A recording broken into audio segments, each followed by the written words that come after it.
Gateman के तौर पर आप जो रेलवे का फाटक है वो बंद कर रहे हैं और वहाँ से जो डीएसपी का सफ़र है ये एकदम सीधा जंप है, कैसे देखते हैं आप उसको? और हमें पता चला कि आपको एसडीएम भी मिल सकता था, लेकिन आप डीएसपी ही क्यों बने? गेटमैन से सीधा डीएसपी का जो सफ़र है, इसमें अगर सामान्य तौर पर जो बच्चा ऐसे घरों से आते हैं जहाँ से आप आ रहे हैं, एक सामान्य परिवार का आदमी जिसके पिताजी नहीं हैं, मौसेरे भाई और बाकी लोगों के गाइडलाइंस पर जिन्होंने पढ़ाई की है आगे, तो वो बच्चे जो देख रहे हैं आपको, जो तैयारी कर रहे हैं, उसको क्या गाइडलाइन दीजिए? तो आप सपने को मरने मत दीजिए। आप अगर देख रहे हैं आप एक अच्छा अधिकारी बनना चाहते हैं तो आप गाँव से ही पढ़ के बन सकते हैं। कहते हैं ना, घोर स्ट्रगल और कड़ी तपस्या के बाद जब सफलता मिलता है तो सफलता ऐसे ही परचम लहराता है। राजू जी हैं, परिचय के मोहताज ने, कई सोशल मीडिया प्लेटफॉर्म पे इन्हें देख लिए होंगे आप कि गेटमैन है आप रेलवे में शायद ना? हाँ, पॉइंट्समैन का पद है जो जिसका कार्य गेटमैन के रूप में भी होता है। इससे पहले आपके पिताजी गुजर गए, फिर बड़ा लंबा स्ट्रगल हुआ, फिर ग्रुप डी में आए, फिर यहाँ तक आए। कैसे ये जर्नी स्टार्ट हुआ, यहाँ तक कैसे पहुँचे, थोड़ा बताइए। मेरा जर्नी काफ़ी इंटरेस्टिंग रहा और इस जर्नी में मैं काफ़ी कुछ सीखा। मैं इसको संघर्ष नहीं कहूँगा, मैंने काफ़ी कुछ इस जर्नी में सीखा जो ऑफिसर के रूप में मुझे काफ़ी मदद मिलेगी उससे। जो हमेशा से शहर में रहे हैं वो उन चीज़ों को शायद नहीं समझ पाएँ, लेकिन मैं समझता हूँ चीज़ों को, प्रशासन में क्या समस्याएं हैं। तो मुझे लगता है कि जो ये जर्नी रही मुझे प्रशासन में काफ़ी मदद करेगी और यही है। और मुझे अच्छा लगा ये जर्नी जो भी रही है अभी तक मेरे लिए ठीक ही रही है। कब हुआ ग्रुप डी में रिजल्ट, कब हुआ? पारिवारिक, जैसे आप बता रहे थे कि राजेश कुमार सुमन जो बीएसएस क्लब चलाते हैं, आप कई टीचरों को सोशल मीडिया पर देखते हैं, लाइमलाइट में है। एक ऐसा शिक्षक है जो बैकग्राउंड में रह कर पढ़ा रहा है, ऐसा ही है ना? 700 से ज़्यादा नौकरी राजेश कुमार सुमन अभी तक में दे चुके हैं।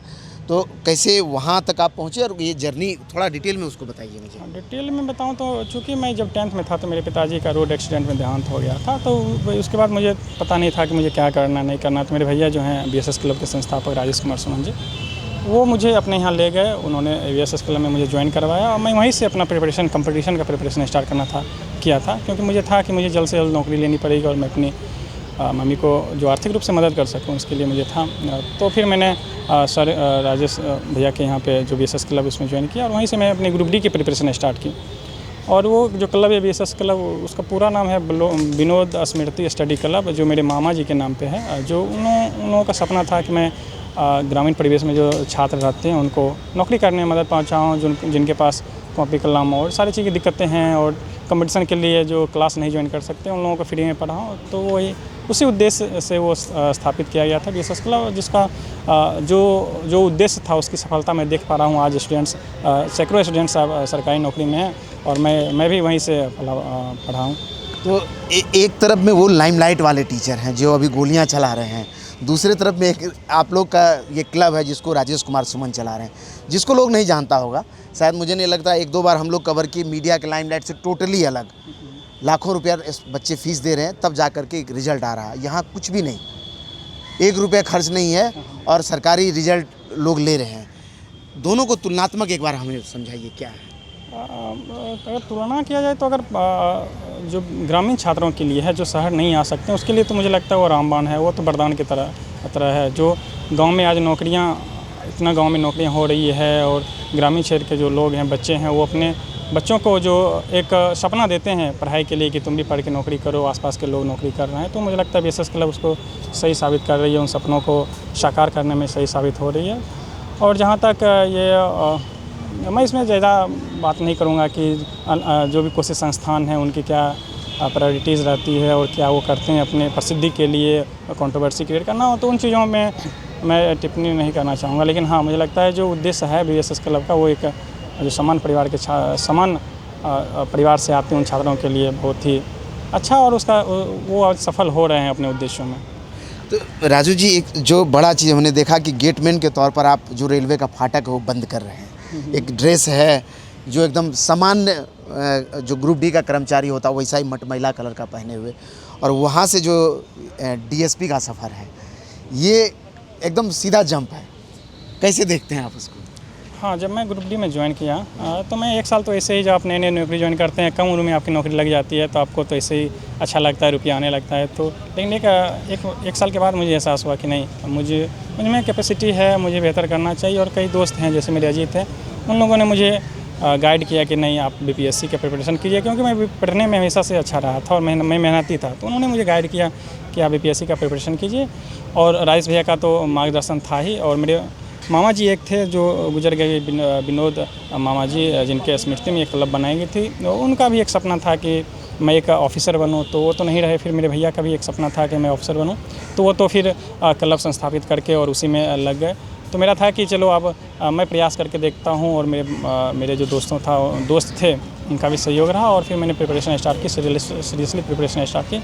उसी जर्नी में कई जो है मेरे दोस्त मिले, मेरे मेंटर मिले, जैसे अभी वर्तमान में 69th और 68th और 69th के टॉपर्स हैं हिंदी माध्यम में, वो नीतीश पाठक सर, उसी जर्नी में वो मिले जिन्होंने मुझे गाइड किया। मेरे दोस्त अभी हैं, वो भी सिलेक्टेड हैं, अभी रैंक 81 आया है उनका, SDM के पद पे हुआ है, तो वो भी जो है मुझे काफ़ी मदद किए। तो मुझे लगता है यही जर्नी में लोग आते जाते हैं, वही जो कहावत है, कर्मा बनती गई वही हो, और लास्ट में मुझे भी सफलता मिली 72वीं रैंक के साथ मुझे डिप्टी SP का पोस्ट मिला। तो एक प्रायोरिटी होगा आपका, जब हमें पता चला कि आपको SDM भी मिल सकता था, लेकिन आप DSP ही क्यों बने? हाँ, वो मुझे जैसे या गांव में वर्दी का बड़ा शान होता है, ऐसा है क्या? नहीं, हाँ, वर्दी का तो हमेशा रहा है, शान तो रहता ही है। कई लोग जो आकर्षित भी होते हैं, शायद मैं भी वर्दी की तरफ आकर्षित था, लेकिन उससे भी ज़्यादा एक रीज़न मेरा था कि मुझे लगता है कि जो वर्दी की नौकरी होती है या फिर जो अधिकारी होते हैं वर्दी को, वो सीधे तौर पे जो सम्मान जो ग्रामीण क्षेत्र के लोग होते हैं, आप किसी भी व्यक्ति के जीवन में सीधे तौर पे प्रत्यक्ष प्रभाव डाल सकते हैं। उनके साथ जो भी समस्या है उसको समाप्त करके आप उसको प्रत्यक्ष रूप से मदद कर सकते हैं। और जो भी सर्विसेज हैं, मुझे लगता है सभी सर्विसेज अच्छी सर्विस है, लेकिन मुझे लगता है कि अगर पुलिस सर्विस है जिसमें आप प्रत्यक्ष प्रभाव डाल के और लोगों के जीवन को सुधार सकते हैं, उनको न्याय दिलवा सकते हैं, तो मैंने इसलिए वो डाला है डिप्टी SP। गेटमैन से सीधा DSP का जो सफ़र है, इसमें अगर सामान्य तौर पर जो बच्चा ऐसे घरों से आते हैं जहाँ से आप आ रहे हैं, एक सामान्य परिवार का आदमी जिसके पिताजी नहीं हैं और ममेरे फुफेरे भाई हुए ना आपके, फुफेरे भाई और बाकी लोगों के गाइडलाइंस, मौसेरे भाई और बाकी लोगों के गाइडलाइंस पर जिन्होंने पढ़ाई की है आगे, तो वो बच्चे जो देख रहे हैं आपको, जो तैयारी कर रहे हैं, उसको क्या गाइडलाइन दीजिएगा? हाँ, मुझे लगता है कि अगर आप कहीं से भी हैं, ग्रामीण क्षेत्र से हैं, जहाँ चूँकि इंटरनेट के माध्यम से आप अपने जो भी कंटेंट हैं, जो भी टीचर्स हैं, ऑनलाइन जो है एजुकेशन के माध्यम से पहुँच सकते हैं, तो आप सपने को मरने मत दीजिए। आप अगर देख रहे हैं आप एक अच्छा अधिकारी बनना चाहते हैं, तो आप गांव से ही पढ़ के बन सकते हैं।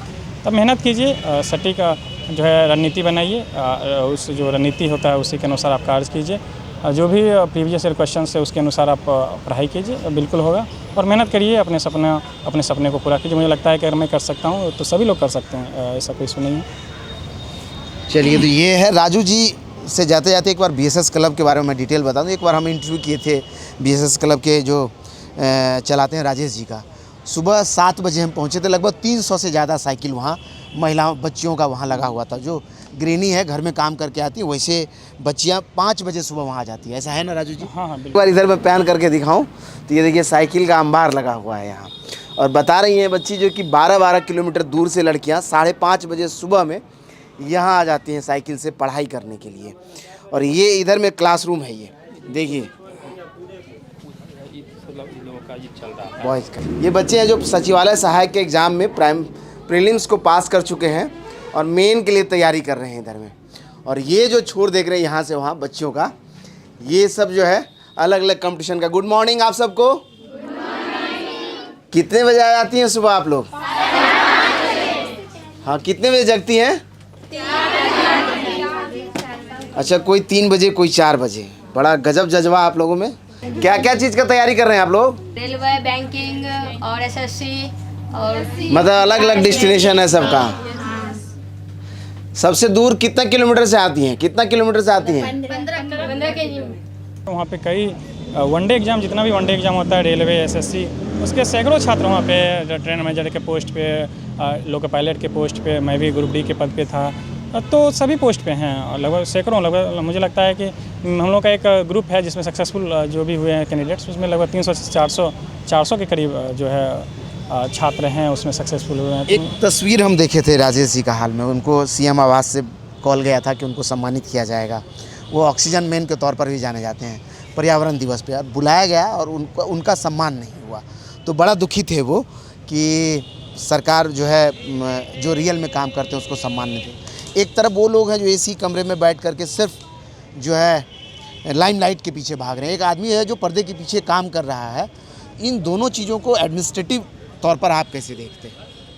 हाँ, मुझे लगता है कि जो निश्चित तौर पे जो काम करते हैं, जो भी अपने निचले स्तर पर जो काम करते हैं, जो एरिया में जाके काम करते हैं, उन लोगों को रिकॉग्नाइज़ किया जाना चाहिए। तभी मुझे लगता है, और अन्य लोग जो जो सामाजिक सेवा करना चाहते हैं, पर्यावरण क्षेत्र में कार्य करना चाहते हैं, वो लोग आगे आएंगे। और अगर आप उनको उत्कारिएगा या फिर उनको सम्मान नहीं दीजिएगा तो शायद नहीं आगे आ पाएंगे। और जो कार्य करना चाहते हैं एक प्रशासक के रूप में या फिर एक समान व्यक्ति के रूप में, वो नहीं करना चाहेंगे। तो मुझे लगता है कि उन्हें सम्मान दिया जाना चाहिए।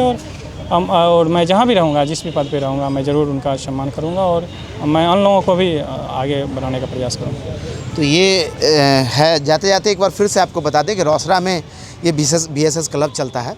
और जो लोग नहीं जानते, बिहार में ऐसे भी कई संस्थान हैं जो फ्री ऑफ कॉस्ट 18 पौधे लेती है BSS क्लब, जो बच्चे सक्सेस करते हैं उसके लिए। उसका कॉन्सेप्ट अलग से राजेश जी बताते हैं, एक वीडियो हमने बना रखा है, आप चाहें तो उसको सर्च करके देख सकते हैं। और एक दूसरी तरफ वैसे संस्थान है जो लाखों में फ़ीस लेते हैं, AC कमरे में बच्चा पढ़ता है, बड़ा बड़ा स्क्रीन होता है, और एक रिजल्ट आता है तो पूरे शहर में होर्डिंग लग जाता है। वहीं एक इधर में रिजल्ट है जिसको हम जैसा लोग कभी रिकॉर्ड कर लिया। और पहली बार ऐसा है कि BSS क्लब से ऐसा रिजल्ट होने के बाद आपका शायद एक जुलूस निकला था समस्तीपुर स्टेशन से लेकर के घर तक का, हम लोगों ने देखा शायद 50 किलोमीटर का। पहली बार वहाँ के लोगों ने निकाला कि भाई बड़ी सफलता है इस क्षेत्र के लोगों से। क्या लगा सच में कि सम्मान सही हुआ, या जो सफलता आपका बोल रहा है? नहीं, मुझे नहीं लगता है कि सम्मान, और मुझे जो मैंने मेहनत किया था 3 से 4 साल और जो मेरी रैंक रही है और जो मेरी सफलता प्राप्त हुई है, मेरे लिए काफ़ी था। और मेरे भैया चाहते थे कि मैं तुमको सम्मानित करूं, इसके लिए 3 से 4 साल जो मेहनत किया उसके लिए, और लोगों को प्रेरणा मिले इन चीज़ों से। तो ये सबसे बड़ी बात है। और उसके लिए वो चाह रहे थे कि मैं तुमको सम्मानित करूँ और लोगों को जागरूक करूँ कि हाँ, आप कहीं भी किसी परिस्थिति में हो और आपके पास जोश हो, जुनून हो, आप एक अधिकारी बनना चाह रहे हो और समाज के लिए कुछ करना चाह रहे हो तो कर सकते हैं। उसके लिए दिल्ली, पटना या फिर बड़े बड़े कोचिंग संस्थान में जाने की आवश्यकता नहीं है। शायद इसी संदेश को देने के लिए, इसी उद्देश्य से वो किया गया था। तो यही है, सफलता अगर चाहिए तो कड़ी मेहनत और ऐसी तपस्या हो, या कहीं तो ऐसा परिश्रम हो तो सफलता बोलता है। जाते जाते वो लोग जो देख रहे हैं, आप कुछ मैसेज देना चाहें तो? हाँ, जो भी लोग देख रहे हैं, मैं उसके लिए यही कहूँगा कि अगर आप जिस भी एग्ज़ाम की तैयारी करते हैं, जैसे मैं रेलवे का भी प्रिपरेशन किया, SSC का भी प्रिपरेशन किया, BPSC का भी प्रिपरेशन किया, तो आप जिस भी एग्ज़ाम की तैयारी करते हैं मन से कीजिए, स्ट्रेटजी बना के कीजिए, प्रीवियस ईयर क्वेश्चन के अनुसार कीजिए।